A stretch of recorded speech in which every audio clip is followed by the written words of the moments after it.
the package, the $1.9 trillion package that is going to be on the floor and detail the real difficulties and the real problems with that package. We also are today recognizing that although we have seen from President Biden some, I think, effective demonstration of compassion and I think real caring about what's happening across the country with respect to COVID, unfortunately, that compassion and that caring, which, and I say again, we honor and recognize, and many of us have family members that we've lost to COVID, and we appreciate that very much. But that compassion that the President has shown in his remarks, unfortunately, you cannot in any way, there's no consistency between that and between the policies that we're seeing so far.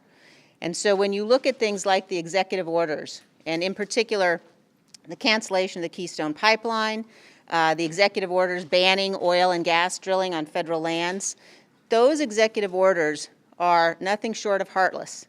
And it is really important, we want to make sure, particularly for a state like mine, that the administration understands the impact of those kinds of orders. The extent to which when you ban new permits for fossil fuel exploration on public lands, it kills economies, it kills jobs, it means that we don't have funding for our schools. And it is important for the American people to understand and recognize that no matter what you're hearing from this administration, what they are doing is a war on the West, and it is a war on the American worker. People are losing their jobs, they're losing their livelihoods, and we as Republicans are committed to turning that around. We are committed to standing against those policies, to making sure that we are able to get access to our fossil fuels, and making sure that we're able to bring jobs back and get our economy growing as we come back from the devastation of COVID. I want to say just one more thing before I turn things over to Mr. Smith. Today is the 30th anniversary of the beginning of the ground war in Desert Storm. It began on February 24th, 1991. And I want everybody today to take a minute to remember those brave Americans who fought in Desert Shield and Desert Storm, the brave Americans who led us then, and just commemorate the fact that it was 30 years ago today. It was a 100-hour ground war, and my colleague, Ms. Stefanik's, got a resolution. I hope we will have bipartisan support for that resolution to commemorate the victory and the sacrifice of those people who fought in Desert Shield and Desert Storm. With that, I will turn things over to my colleague from the Budget Committee, Mr. Smith. Thank you, Liz. It's very simple. We're here today because Pelosi, Schumer, and Biden decided to use a pandemic to push forward a progressive wish list items to reward political allies, friends, and donors at the expense of the American working class. If this package was clearly about crushing the virus, then why is less than 9% of all total spending actually used to put shots in people's arms? If this package was clearly about making sure that schools opened, why is it that less than 5% of all spending for schools will only be spent this year? If this package was about creating more jobs, why is it that this package spends more than 25%, according to the Congressional Budget Office, on items that kills millions of jobs?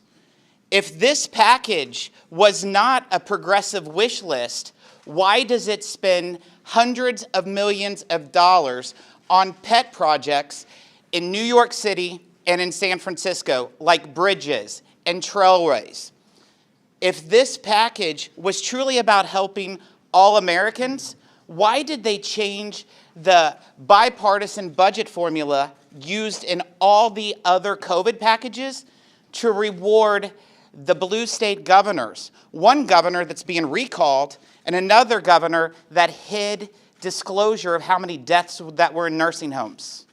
They're clearly rewarding their friends, their donors, and their partisan agenda. This is the wrong plan at the wrong time for all the wrong reasons. I yield back. Well done. Now I'd like to yield to our whip, Mr. Scalise. Thank you. House Republicans have consistently fought to help those hardworking families that are struggling, whether they're trying to get back to work, trying to have their businesses reopened, or whether they're demanding that their kids be taught in the classroom. Those are the things that we've been fighting for, as well as to fight to get more vaccines in the arms of people. Unfortunately, that's not what we're going to be voting on this week. That's not what this $1.9 trillion liberal wish list giveaway bill does. And that's why we're strongly opposing it. And we're also pushing to expose just what is really in this bill. You know, back during Obamacare, Speaker Pelosi famously said, you've got to pass the bill to find out what's in it. You know, people are starting to find out what's in this bill. And they're also finding out what's not in this bill. They know that this bill does not dedicate real money to reopen schools. In fact, the press secretary for President Biden admitted that over the weekend, that the $130+ billion going to school doesn't even have to be used to safely reopen schools. Even the CBO pointed out more than 95% of that money won't even be spent this year. Parents don't want to wait another year to have their kids safely in the classroom. In fact, the science strongly says that schools need to be reopened, can safely be reopened, and points out the damage, long-term damage being done to our nation's children if they're not in the classroom. Estimates are that only about 40% of America's students are learning in the classroom every day. That means tens of millions of students are not getting the same educational opportunities. That's not something that's just going to last within these next few weeks. That's something that could last and hold them back the rest of their lives. We owe it to those children to open schools, and this bill ought to be focused on opening schools. And unfortunately, Democrats have pushed against those measures to do it. You know, we had amendments in committee to do things like ensure that we can reopen schools. Ensure that, by the way, we had an amendment to say let's go not to 100 million vaccinations in the first 100 days of Biden's presidency, but to go to 200 million vaccinations. Every Democrat voted against that amendment. How can you call it COVID relief when you oppose the measures to actually increase vaccinations against COVID? Just the other day, President Biden challenged Republicans to show him the waste. What would you cut, President Biden said. My response to President Biden would be, how much time do you have, Mr. President, to go through the litany of things in this bill that have nothing to do with COVID? Who said a subway to Silicon Valley has anything to do with COVID? Who said a $15 minimum wage that estimates show would kill over $50 billion in economic activity and jobs in America has anything to do with COVID? Who says a state bailout of $350 billion to blue states like California? California in this bill would get over $40 billion in bailout money when they just announced they have a $10 billion surplus. So why, Mr. President, would you want to borrow money from our children and grandchildren to bail out failed states and to keep schools closed for another year when the science says open schools today? So my challenge to President Biden would be work with Republicans to actually help families who are struggling, to reopen small businesses, to get kids back in the classroom, not one day a week in 6 months, but today. The science says they can do it. The will is there. And by the way, there are tens of billions of dollars already passed in previous bipartisan bills to safely reopen schools. That's where the focus should be. Unfortunately, this bill falls far flat of those objectives, and that's why we strongly oppose it. Let's fight for those families. Let's help those kids get back in school, and let's defeat this virus working together. And with that, now I'll bring up our leader, Kevin McCarthy. Thank you, Steve. I want to thank the Republican leader of the budget, Jason Smith, for his work and his committee's work on this. You've watched us in the last year 5 times come together in a bipartisan way for the American public. It is now all changed. It is now a partisan route. I think all Americans agree exactly what Republicans wanted to have happen. We want to go back to work, back to school, back to health. Unfortunately, this bill is too costly, too corrupt, and too liberal. Only 9% goes to COVID. We watched the swamp come back to Washington. $100 million for a tunnel in Silicon Valley just outside of Speaker Pelosi's district. Or a bridge for Schumer. Or money for schools that 2/3 of it cannot be spent until 2023. This is the wrong path, and this is not what President Biden said he would do at the inaugural. Republicans want to work together as we have before, but unfortunately the times have changed here. We believe in accountability. We believe in spending money when it comes to COVID. I've watched what they do here. This seems like a payout for those who agree with them politically. That's a corrupt system, and that's wrong. The American public deserve better, and that's exactly what Republicans will propose. With that, let's take questions. Yes, ma'am. What are your concerns with Speaker Pelosi's setup of the January 6th commission as it's been proposed to you? Well, it'll be the same concerns that those who were on the 9/11 commission who led it with Hamilton and Kane. If you listen to their own words, Speaker Pelosi is doing it all wrong. First, it's not bipartisan, 7-4. Secondly, they don't allow subpoena power for the minority and the majority to work together. I mean, I would take those two leaders who I hold in high esteem, a Democrat and a Republican, who carried out a 9/11 commission, who did it in a manner that people trusted coming out.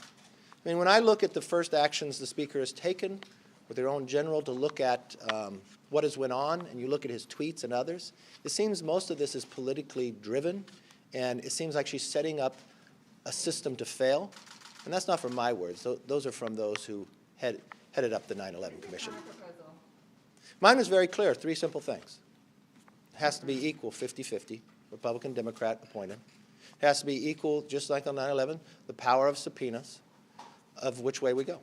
Congresswoman Haney said yesterday that she believes that the 9/11 commission, the 9/11 style commission should investigate the extent to which the president and others pushed this idea that the election was stolen. Do you agree with her on that? I wouldn't predetermine what to do. I've been very clear about after January 6th that we came out first with the 9/11 commission, just as Hamilton and Kane has said in a clear way. It's only Speaker Pelosi who's trying to make this thing partisan and others. House Democrats want to bring back earmarks. What are your thoughts on that, and can you get your conference to support it since House Republicans right now don't? I know the Democrats have said that in the last Congress as well. I haven't seen anything new. Anytime when someone would approach that, they'd have to bring new accountability to it. We'd look at it that nature, but until that time, we wouldn't take anything up until we see what they're proposing. Leader? Yes. Equality Act, I just wanted to ask you about. Democrats want it passed. Senate Republicans say that it's only an attack. It's not only an attack on girls and women's sports, but also attack on churches, opening them up for possible lawsuits of discrimination. Very clear. I mean, if you look at Biden's appointments to cabinet members, suing nuns and others, this really seems like an onslaught against freedom of religion, girls' sports as well, and others. And now the Democrats have even taken it further. Can you imagine being an elected member of Congress, putting your name on a letter to a cable industry, telling them what they should have on their shows? Or sending it to Amazon that created a company based upon selling books, telling them not to sell books in America, and that you're a member of Congress. Interesting to me of how far they have gone and how much further they want to go. Last question. Back to the negotiations. Yes, sir. How are you today? Does your state need money? Does my state need money? Federal government? Well, I see California just came out with a $10 billion surplus. I see how California has been shut down. If California needs money, I'd like to see what is actually requested instead of changing the flow of the system here to reward states who stayed shut down instead of those who are working. I think a more surgical way of getting all the data to see what is needed and who needs it is a better way to do it than throwing blankets money out. So no, yes or you don't think so? No, I think California could need money. But if we're dealing with a $10 billion surplus, I would like to sit down with California and actually see where money is needed. I will tell you what California needs. They need to bring in who's ever doing West Virginia's vaccination, because Gavin Newsom is not doing it well. In my Central Valley, where we are today, we're set up where we could provide 5,000 a day. He was just in there. He cannot provide us the vaccine. So what California needs is probably a new governor. The management is poor. The schools are shut down. I'm glad you brought this point up, because in my own school district in Kern County, The Ds and Fs for this year have increased by 14%. I just read, was it in Virginia, the Academy of Pediatricians. The increase for children, anxiety, depression, obesity, all in the higher than a 90%. So this governor continues to keep us shut down. So before money would be provided to this governor, as we provided before, he withheld the money to go to the rural areas. He used it as a political ploy. So before I would send money to California, I'd rather send money directly to the counties that are needed. What do you think about how they're distributing that You already money? had a question. Oh, good point. I'm from California, so I was like, that's what I love the assertiveness, but she is correct. she is Do you have a question? Yeah, I do have a Okay. question. In addition to the 9/11 Commission, Democrats have said there'll be a need You're for kind of security. smiling under there, huh? Well, I can do it just for myself. Yes. In addition to the 9/11 Commission, Democrats have said they'll need a security supplemental. Have they been negotiating with you guys on that? What would need to be in it? They have done as much negotiation on that as they have done on the COVID or anything else. No, not at all. And do you And they've done think, the same amount that President Biden has done as well. Nothing. Yes. Typically, impeachment proceedings in the Senate side, Councilmember Butler cited the conversation that she had had with you, the president, kind of going after you, saying that the rioters cared more about the certification of the election. Would you agree with her characterization of that conversation? Look, I've talked about that phone call on the day of on national news. I'm not talking about it anymore. Peter, are there going to be any Republican defections on the President's Conference or something? Look, the whip's working it. I haven't seen a Republican yet that found something in there that they would agree at. I think all Republicans believe in three simple things. They want a bill that puts us back to work, back to school, and back to health. This bill is too costly, too corrupt, and too liberal. For you and the leadership. And there was a Democrat defection in the Budget Committee, so Democrats are already voting against this bill. That was an accident. It's like our kids learn in school, like virtual Just learning. very briefly, for you and the leadership, especially Congresswoman Cheney, do you believe President Trump should be speaking, or former President Trump should be speaking at CPAC this weekend? Yes, he should. Congresswoman Cheney? That's up to CPAC. I've been clear in my views about President Trump and the extent to which following January 6th, I don't believe that he should be playing a role in the future of the party or the country. On that high note, thank you all very much.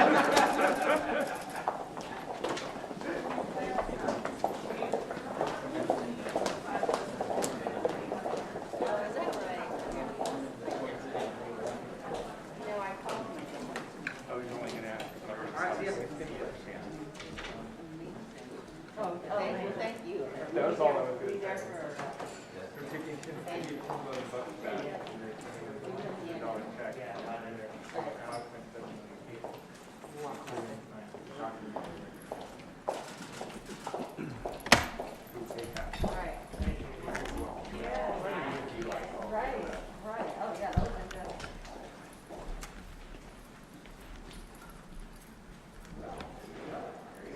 Thanks for the lights. Yeah, of course. I was only looking to California, well, they were giving $2 billion back, including 5% of the splash.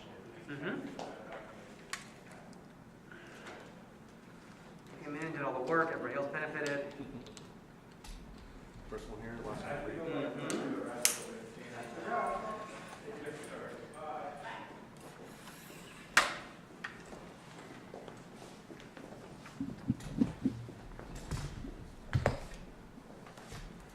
Smooth. Fun stuff. Good way to start the morning. Triple Ed, okay. I mean, it feels like the open, minus the mask, it feels like the open. Right.